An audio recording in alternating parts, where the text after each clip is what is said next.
India is an important country. We hope that India convinced Israel to establish. मुस्लिम दुनिया में, मुस्लिम हुकूमतों में बशमूल पाकिस्तान एक अजीब किस्म की खामोशी है और कोई जिक्र नहीं है। इतने डरे हुए हैं, सहमे हुए हैं मुसलमान दुनिया कि हम पता नहीं कुछ क्या आफत ना आ जाए। और उसमें यह भी था कि हिजबुल्लाह को डीमिलिटराइज करें, डीवेपनाइज करें और इस इलाके से निकाल दें। नेतन्याहू की तरफ से ये कहना कि ईरान विल बी फ्री सून। इसलिए मेरा तो मशवरा यही था ईरानियों दोस्तों को कि जरा मोहतात चलें, जरा हाथ हौला रखें, क्योंकि वो ट्रैप में ना आ जाए जिसना सद्दाम हुसैन ट्रैप में आया था। The one is you said, you gave the statement, Hezbollah अब खत्म हो जाएगी। India will use its influence, its capability for de-escalation in the region. अब इजराइल करता है, उनके कह रहे हैं कि रिस्पॉन्सेज क्या हो सकते हैं। एक तो ये है उनके 6 न्यूक्लियर इंस्टॉलेशंस हैं, उस पर अटैक हो सकता है। फिर दूसरा है ऑयल का इंफ्रास्ट्रक्चर है, तेल का जो बेसिस है ईरानियन इकोनॉमी पर, उस पर अटैक हो सकता है। दोस्तों नमस्कार। अब आया ऊंट पहाड़ के नीचे। कुछ दिन पहले की ही बात है, ईरान के प्रधान खमेनी ने भारत के बारे में टिप्पणी देते हुए कहा था भारत में मुसलमानों की स्थिति सही नहीं है। हालांकि इस बात का जवाब भारत दे चुका है कि ईरान पहले अपने गिरेबान में झांके कि वहां के अल्पसंख्यकों की क्या बुरी स्थिति है। तो आज उसी ईरान ने भारत से विनती की कि भारत इजराइल को ईरान के विरुद्ध युद्ध करने से रोके। वैसे तो ईरान का संबंध भारत के साथ दोस्ताना है, लेकिन खमेनी ने जो उस दिन एक नासमझ बच्चे की तरह टिप्पणी डाल दिया था, आज उसी टिप्पणी को उसे निगलना पड़ा। आज उसी भारत के सामने उसे गिड़गिड़ाना पड़ा। तो आइए देखते हैं पाकिस्तान की मीडिया इस बात पर रिएक्शन क्या देती है और अंत में होगी अपनी बात। अगर आपको वीडियो सही लगे तो निवेदन है सब्सक्राइब जरूर कर देना। आपकी अगर देखा जाए, मैं हैरान था इस बात पे चीमा साहब कि वो जो पेजर ऑपरेशन है वो इजराइल ने किस तरह किया है और कब से उनके ज़हन में था। और फिर आज मैं ये भी बताना चाहूंगा, हसन नसरल्लाह कहते हैं कि वो इतना सीक्रेटिव था कि वो उसकी कभी लाइव स्पीच नहीं रिकॉर्ड करके जाती थी। फिर बंकर में था जहां से मारे, बंकर से मारे। He was fluent in Persian because क्योंकि ईरान के अंदर उसने बहुत टाइम गुजारा, लेकिन इंटेलिजेंस फ्लेवर किसी ने बेचा है उसको। हाँ, ईरान के अंदर जब मारा गया था लीडर हमास का, उसको भी बेचा गया। फिर 2 चीजें जो मैं समझता हूं, और इसके बाद आज इस वक्त इंटरनेशनल कम्युनिटी ये कह रही है, क्योंकि इन कंट्रीज में एम्बार्गो और गुर्बत की वजह से लोग बिक जाते हैं। बल्कि आज मैं थोड़ा सा आपको बताना चाहूंगा कि हालात क्या है और इनको चाहिए इस पे अब तवज्जो दें। ईरान के एक साबिक सदर ने उन्होंने कहा कि हमने एक यूनिट बनाया था कि आप ईरान के अंदर इजराइल के जो उनको हमारे मोल होते हैं उनको पकड़ा जाए। एक यूनिट बनाया गया था। हामदी नेजाद, मैं याद आ गया, ईरान के सदर हामदी नेजाद ने यह तकरीर में कहा है कि हमने एक यूनिट बनाया था कि ईरानी इजराइल के जो मोल हैं उनको पकड़ा जाए, और उनको उसका एक जो हेड था वही मोल निकला इजराइल। चीमा साहब आज साहब ये क्यों बिक जाते हैं, क्यों बिक जाते हैं? उसकी वजह यहाँ पे जो वेस्टर्न जो लोग हैं, जो तज्जियाकार हैं, जो साइंटिस्ट हैं, वो ये समझते हैं कि वहां पे गुर्बत है और वो 50,000 से $1,00,000 तक एक आपकी उसके रिवार्ड दिया जाता है, और एक इट्स अ लुक्रेटिव मनी। 50,000 से $1,00,000 तक एक टिप देना, उसकी अगर प्राइस दी जाए।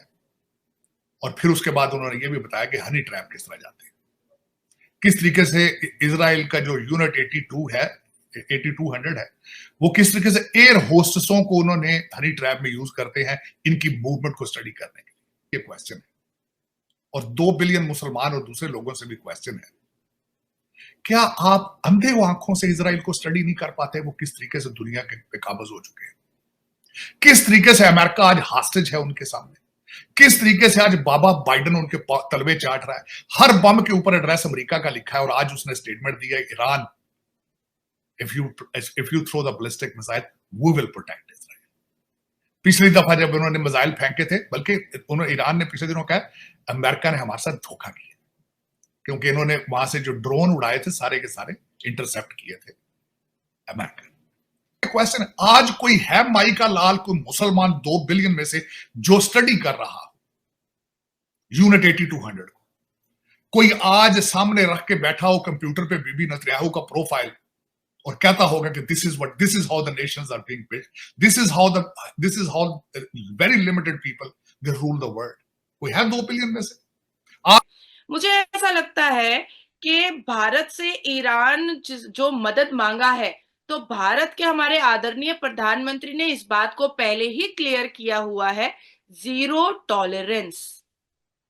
टेररिज्म, टेररिस्ट ऑर्गेनाइजेशन को कभी भी किसी भी हाल में आदरणीय प्रधानमंत्री से ना समर्थन कर सकते हैं, ना सपोर्ट कर सकते हैं, और अगर उसको खत्म किया जा रहा है तो सामने वाले को वो रोकेंगे भी नहीं कि रुक जाओ, मत मारो टेररिस्टों को।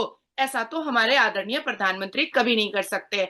वन अर्थ वन फैमिली का नारा देने वाले और टेररिज्म के खिलाफ प्रखर होकर के सबके सामने अपनी बात को रखने वाले आदरणीय प्रधानमंत्री मोदी जी कभी भी ईरान के इन हरकतों में उनका साथ तो नहीं देने वाले, ये मैं बड़ी जिम्मेदारी से कह रही हूं।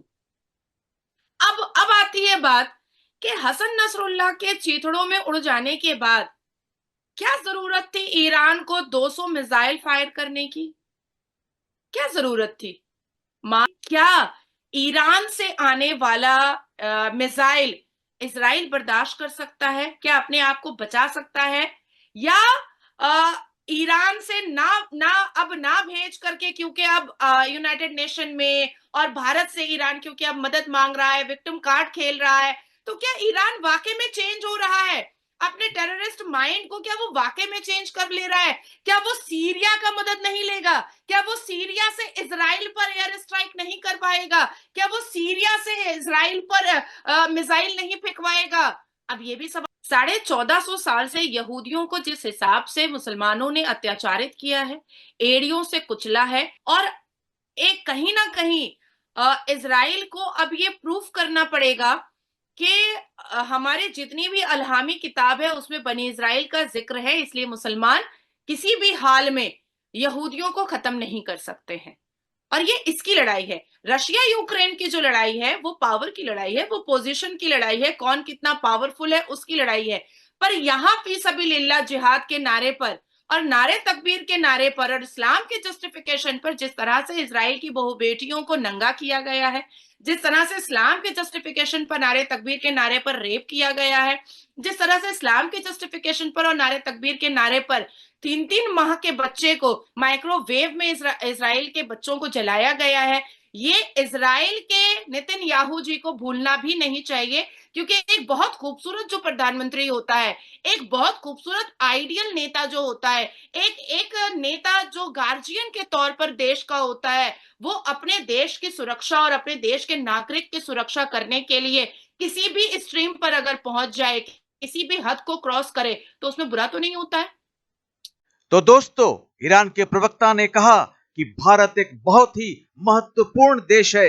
हम आशा करते हैं कि भारत इजराइल को युद्ध रोकने के लिए राजी करा पाएगा। भारत को वो सामर्थ्य है कि वो अपने दम पर इस क्षेत्र में चल रहे युद्ध को रोके। कुछ लोग ईरान को यह भी सलाह दे रहे हैं कि ईरान अपने दिमाग से काम ले और किसी के बहकावे में न आए, नहीं तो हो सकता है कि आगे चलकर उनकी भी हालत इराक के सद्दाम हुसैन की तरह ना हो जाए। ईरान को अब यह डर सता रहा है कि उनके 6 न्यूक्लियर प्लांट पर इजराइल हमला चला सकता है या फिर उनके तेल के खदानों पर हमला करके ईरान के अर्थव्यवस्था को ही तहस नहस कर सकता है। बताया जा रहा है कि इजराइल के पास वो सैन्य ताकत है जिसके द्वारा उसने बंकर में बैठे हिजबुल्लाह के सुप्रीमो नसरुल्लाह को भी मार गिराया था। इजराइल का इंटेलिजेंस इस कदर माहिर है कि उसने इसी तरह से ईरान में बैठे हमास के सुप्रीमो को भी मार डाला था। इसी दौरान अमेरिका का भी बयान आ गया कि अगर ईरान इजराइल पर बैलिस्टिक मिसाइल दागता है तो वो उसे हर प्रकार की सुरक्षा देगा। तो इन सारे डेवलपमेंट के बीच भारत का एक ही सिद्धांत है, आतंकवाद को चलाने वाले का साथ भारत कभी नहीं दे सकता। तो आज बस इतना ही, मिलते हैं अगली वीडियो में, तब तक जय हिंद, जय भारत।